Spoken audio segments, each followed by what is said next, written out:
আমার চাইলের দরকার নাই। এই ঘটনাটা আমার অন্তরটা লাড়া দিয়ে দিল। চিন্তা করছে আপনি বিষয়টা কতটুকু হইতে পারে। একজন ব্যক্তি 10 কেজি চালের লেগা যায়, ওই জায়গায় দাঁড় রয়েছে। 10 কেজি চালের দাম সর্বোচ্চ 500 টাকা, 50 টাকা করে হইলে তাহলে 500 টাকা চালের জন্য যে 3 ঘন্টা 4 ঘন্টার সময় সিরিয়াল ধরে দাঁড় রয়েছে, সে চাল পায় না। কিন্তু যে লোকে 8টা 10টা করে কাট পাইছে, সেই লোকেরা চাল দেওয়া হইতেছে। আমার চাইলের দরকার নাই। 12টার সময় খারিয়েছে নাইনে 10টা 15টা 20টা করে স্লিপ নেয়, চাকর চাল দিয়ে আরো একটা স্লিপ নিয়ে খারিয়েছি, চাল পেলাম না, বন্ধ করে দিল।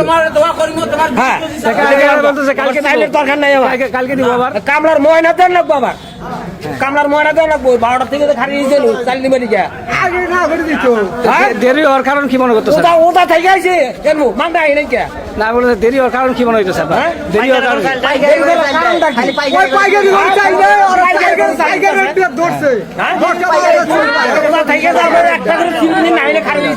আমার ঘরে খারাপ পাইকারের ঘরে চাইল দেয়। হ্যাঁ, দেরি হওয়ার কারণ কি স্যার বলেন তো? পাইকারের চাল নিতেছে, 5-7 টাকা করে স্লিপ দিয়ে চাল তুলতেছে। আরে কেউ 10টা পায় না। আপনি কতক্ষণ আগে আইছেন? আপনি কতক্ষণ আগে আইছেন? এখন আইসি নিম্ন তো 3 ঘন্টা। আচ্ছা আপনি বলেন তো যে কি হয়েছে ঘটনাটা? ঘটনাটা পাইকারের চাউলে তো এখানে প্রেসার করতেছে। হ্যাঁ, পাইকারক চাউল দিয়ে তো এই যারা চাউল পায় তারা পাইতেছে না।